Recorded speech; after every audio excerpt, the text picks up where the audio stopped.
Hi, I'm Elena, welcome back to my channel, and today I want to share with you my very favorite books of 2022. This was a hard video to film because I've read more books than usual in 2022 and I read a lot of 4.5 stars, which I feel is such a specific thing, but that basically means that I really enjoyed the book, but that I was always hesitant to call it a favorite. Looking at the top 10 I have collected to share today, I am filled with happiness, even though I don't think a single one of these books is a happy book. They're all quite tragic, but still, because of all the emotions and the beauty of the writing, they just make me really happy to look at. Because I've read quite a lot of books, I am going to share some honorable mentions with you, and I think I have more honorable mentions than that I have favorite books. If you're new to my channel, hi, I'm Milena. I read classics, historical fiction, literary fiction, non-fiction. That is basically my sweet spot, but I've read a lot of new genres as well this year, which you will see in the honorable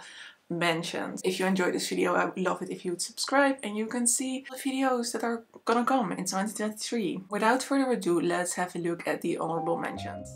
The Fellowship of the Ring by J.R.R. Tolkien, Still Life by Sarah Winman,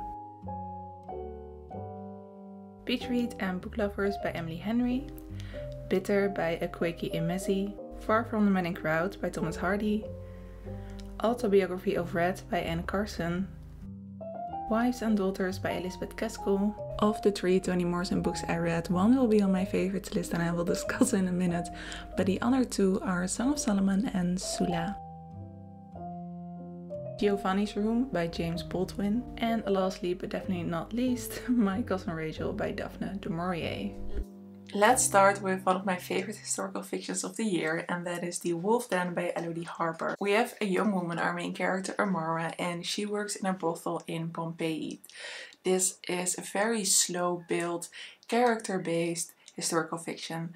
The plot is very slow going, but I honestly really love that, especially when we explore a working class society. This book has multiple characters that I all found really interesting in their own way. When reading this, I didn't know that it was part of a series, but we're getting part 2 and part 3 as well.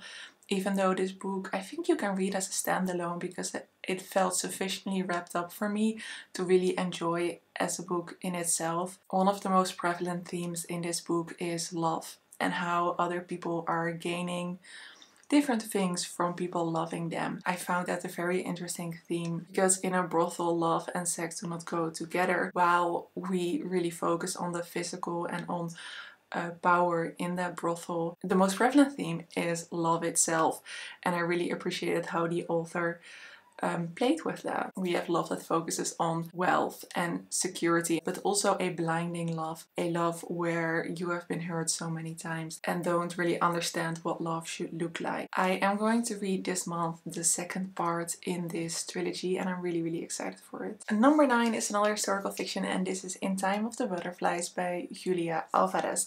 This is set in the Dominican Republic between the 1930s and the 1960s. We follow the 4 Mirabel sisters, who are based on actual historical figures. We have these 4 sisters who all have a very unique voice, all have their own chapter, and the writing in every chapter is just a little bit different. I think was the author's attempt of giving all of them their own voice. The Mirabel sisters have gone into history being murdered by Trujillo. They were opposers of his regime, of his dictatorship, and we have Minerva, who kind of starts all of this. She is not the oldest sister, but she is the most politically aware. The most poetic chapters are from the oldest sister, Patria. She bears this great responsibility for her sisters. She has a very reflective personality, which just translates so well in the more poetic chapters. We have Dede, who is the only surviving sister. Her journey towards political activism is the slowest, and she is most hesitant, which I also found a very important voice in this book, because activism can show in very different ways, because after her sister died, she was the one who kept their true legacy alive and the true motivations of why they did what they did. We have the youngest sister, Maria Teresa, which I think I enjoyed her chapters most. She is the youngest sister. She is also very politically aware, but more because she is so stimulated by everything that happens around her. I love the exploration of character in this way. I am a sucker for giving every character their own voice through writing. That is just, I think it's like a niche I have discovered that I truly love. I love this book for the characters, but also because of the pacing. It is perfect. It fits the book so well. It is such an easy book to get through. I think it is officially classified as YA. I don't think I would do that personally because there are some more tough themes in this book because of the known history of these sisters. They spent a time in jail, which is quite difficult to read about. It's a tough situation and it's described quite realistically. So yeah, that might be a bit hard for a YA reader. I gave this without any doubt a 5-star, and if you are slightly interested in what I've talked about, then I would basically just scream at you to read this. Number 8 was really surprising to me because it is a war novel and I don't usually like war novels, but I think this author has paved the way to make a new kind of war novel, and that is At Night All Blood is Black by David Diop. The original was written in French and this won the International Booker Prize in 2021. This is set during the First World War and we follow two men from Senegal who have been friends since childhood. They view each other as brothers, but very early on in the war one of them is killed, and that is where we follow the psychological reaction of the other man. We see very graphic scenes of violence and a lot of themes within that, themes within the psychological development of this character who has lost his brother, his best friend. He constantly refers to him as his brother. We have a lot of repetition of words, a lot of repetition of actions of trauma from this character. But also the line between what is trauma and what is just pure evil and violence. I think often when we read war novels, war can be first glorified and it can also be used to truly play with the reader's emotion, but this author has no time for that. He only has time for his character, and I really enjoyed seeing war not being glorified, being discussed what it was like for a black man to be in a regiment that was mainly white and how the white soldiers would have prejudice against him from the start, but seeing his actions they would actually start to fear him. The writing in this novel is just so worth reading. I really want to read more by this author because the way that he uses language to describe a mental state was so impressive to me. It's that kind of Virginia Woolf writing where language is more than just a way to tell a story, but it's also a way to describe psychology, it's a way to describe philosophy, it is just everything. This is definitely a bit of a hard book to talk about because first it is so thin, but also because it is a bit of an experience. Just gonna shut up now and tell you to read this, but I do want to give a warning for incredibly graphic scenes of violence and gore because that's definitely in this book. But if you, like me, are okay-ish with that, then definitely read this one. I did not realize how much historical fiction I have on this list because number 7 is also one of my favorite historical fictions of the year, and this is Love and Fury by Samantha Silva. This follows Mary Wollstonecraft, the mother of Mary Shelley, throughout 2 timelines. First we follow her during the birth of Mary Shelley, which historically we know that she survived the birth but didn't live very long after that. She died a few days after her daughter was born. And then we follow in the other timeline her growing up and everything that happened before she got pregnant with her daughter Mary. One of the things that I admire most in this book, we'll get to how much I love the story of Mary Wollstonecraft, but one of the things I enjoyed most was that the 2 timelines were so well matched. And I think it is difficult when you have multiple timelines to do such an amazing job at giving them a perfect balance, at knowing so well when to stop one and when to start another. I did not have a single point where I felt sorry to stop a storyline and was really sorry to start another. Every time it felt so natural and so well done, which is a 5-star in itself. Of course I love the story of Mary Wollstonecraft. Granted, of course it is a fictional tale of her, but I think a lot of facts were true. It's just the feelings and the reactions that were so purely and beautifully written are fictional. Mary Wollstonecraft had one hell of a life, one hell of an unconventional life, of course because she wrote such a famous feminist text. You can only imagine what has led to that. Another thing I really appreciated in this novel is that every character we meet is very well fleshed out.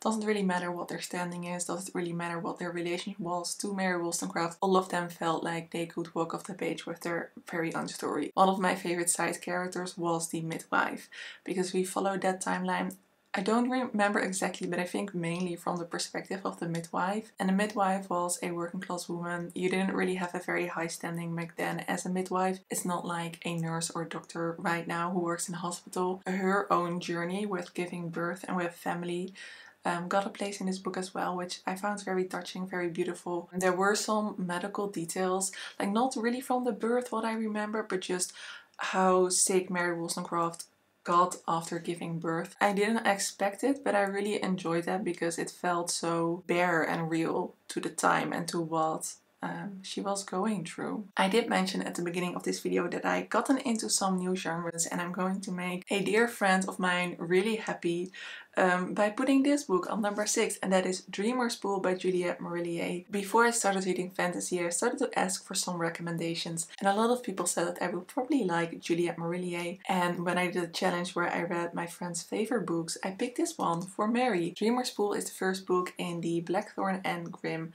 trilogy.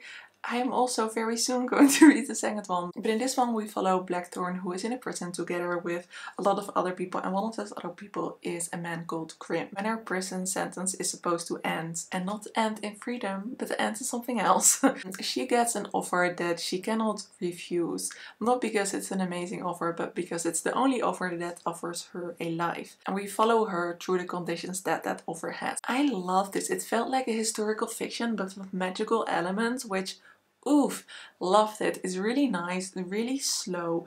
There are like some plot points and some twists that I really personally enjoyed. I can imagine that other people would not necessarily enjoy those a whole lot, but to me they were feminist, they were fun, they were a little unconventional. Loved it, loved it. They were magical. The setting is really lovely. We have this cottage, which I'm here for all of the cottages. I listened to the audiobook of this and I really enjoyed the audiobook narrator. I wasn't very aware of the writing, but it just felt very natural for the story. Count me a fan of Juliet Marillier. On number 5 we have literary fiction, and that is Elena Knows by Claudia Piñeiro. This was translated from the Spanish. We follow a woman called Elena. She's in her 60s, and when we meet her she has been diagnosed with Parkinson's. One day she finds out that her daughter has died and the police say it is suicide, but she does not believe this. We follow Elena throughout the day where she tries to figure out what has happened to her daughter because she is convinced it's not suicide. This was a fast and compelling read. I read it in one day. It's not that big, but I didn't think I would read a literary fiction in one day. This has a great plot and you really want to find out what has happened. There are thought themes in this book of autonomy over your own body, because Elena has Parkinson's and she needs to take pills to be able to function. We follow time throughout the amount of pills that she takes and when she is allowed to take her pills. So we have autonomy over her body throughout disability, but also throughout motherhood, of course, her relationship with her daughter, with her daughter's views on pregnancy and autonomy that women have over their bodies. I just think this novel is such a great read, and I think a lot of people will really enjoy this. So number 4 is a Brontë novel, and of course this is not my favorite Brontë novel. This was the only novel that was the reread, so I'm going to count it for this video, and that is Villette by Charlotte Brontë. Charlotte Brontë is not my favorite Brontë, but I think this is definitely her best novel. In Villette we follow our main character who has a hard time in life. Eventually she travels to Brussels, and there she doesn't have a plan, she just hopes she's going to be fine, and eventually she finds employment at a school. And I just really love this plot, I really love this world. It was incredibly dark but so atmospheric. I thought the writing was just beautiful. There are so many gorgeous quotes in this book. I think a lot of people talk about mental health when they talk about Villette and the way that depression is described, but without all the terminology that we have now.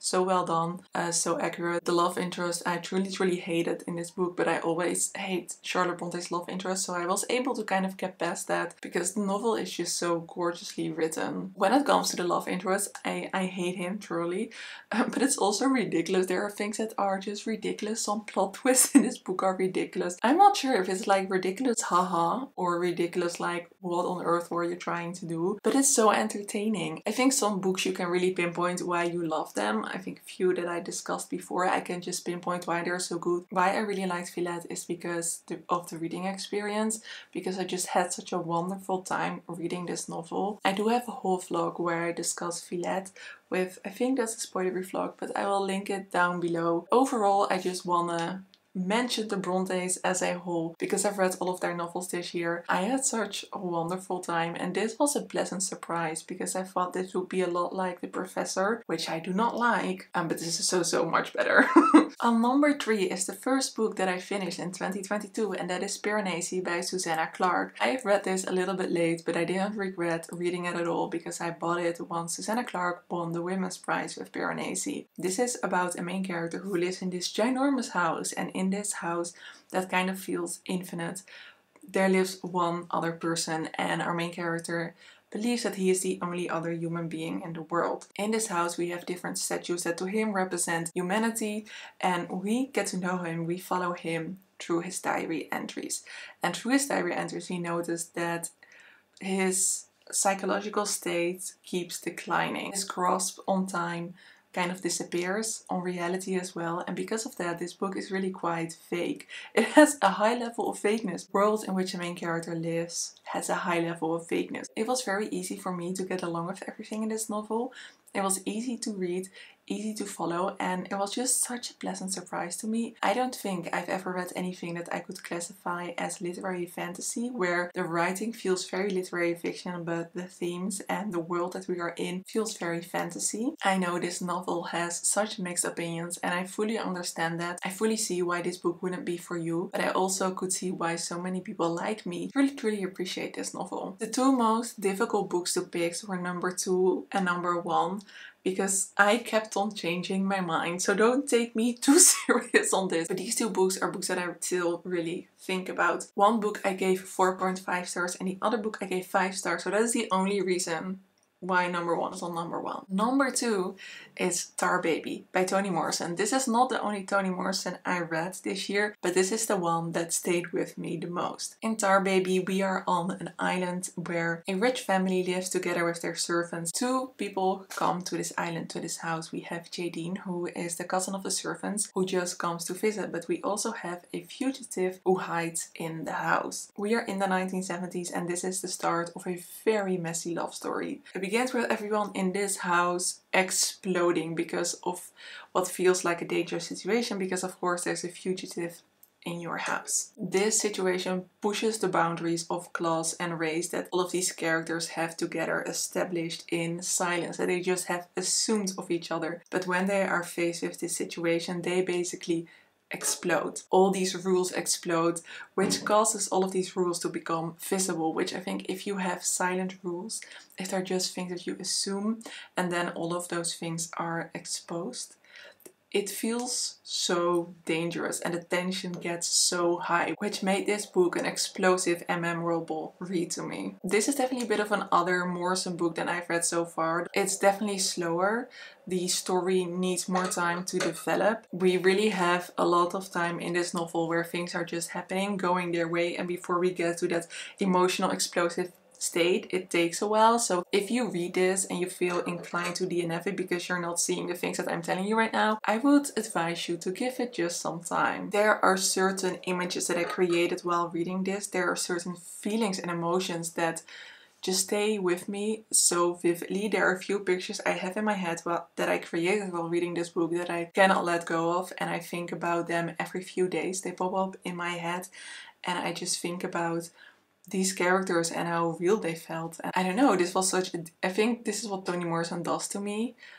She becomes part of my daily life, of my world, in the stories and the characters that she has created. And of all the novels that I read by her this year, which was this one, Song of Solomon and Sula, this one is most vivid to me personally. Number 1, for very similar reasons as Tar Baby, is The Prophets by Robert Jones Jr. This is a debut author. I cannot believe that a debut author made it on my number 1 favorites list of the year. This novel is set in America at a plantation where a big cast of characters live. We follow our 2 main characters, Samuel and Ismaya, and they live in a barn and they are lovers. But they live together on this plantation with a lot of other people. All of those people get their own voice, which makes this such an intimidating and difficult read at times.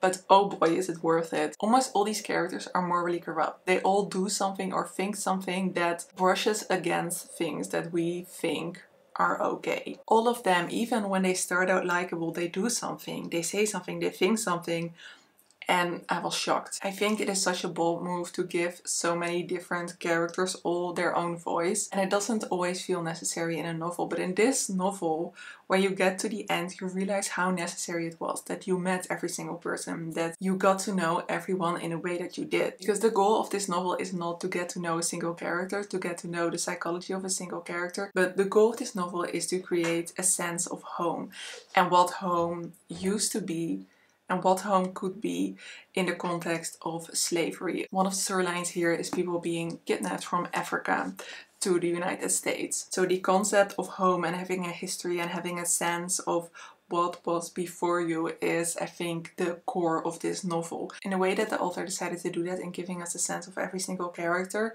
was mind-blowing, and I didn't notice what the author was doing up until the very end. Then I need to talk about the writing, which also blew my mind. The writing has beautiful, gorgeous prose, really well written. The base of the novel felt confusing to me at first, but again, all is deliberate, all makes sense in the end. It is a bit ambiguous, but everything is with a goal. You have like bad ambiguous, where you're like, what am I reading? And you have good ambiguous, which is this novel. So you have this home, that is the core of the novel, and what makes a home is a question that the author tries to answer. We have the people that live in the home, which I think is the main thing, so we get to know all of them. Ancestors is a very important theme in this book as well. We have a different timeline as well. Gender, sexuality is discussed in this novel as well. It's just, this novel is everything. It's been a while since I read this, but now that I'm going through my notes, now that I'm thinking about it again, I'm seeing all the images I created in my head. As soon as this author publishes a book again, I don't care what it is about. I don't care what format it is in. I'm reading it right away, throwing my money at it. That was it. Those were my favorite books of 2022. Let's give them a little look, shall we? I don't know if this is a representation of my reading of this year, because I've also read quite a bit of middle grade and romance, which didn't end up on this list. And I think I read more classics than you can see on here, because like Tar Baby and Villette, I think, are the only classics on here. And I've read a bit more classics. I am going to do a tier ranking of all the classics I read in 2022, so keep on the lookout for that. But these are my 10 favorite books of 2022. Let me know, do you agree with me? Did any of these books make it on your list? But most importantly, which one are you putting on your TBR right this second? Thank you so much for watching this video. I hope you had fun hearing me chat about books that I love. And I hope to see you in another video. Doei!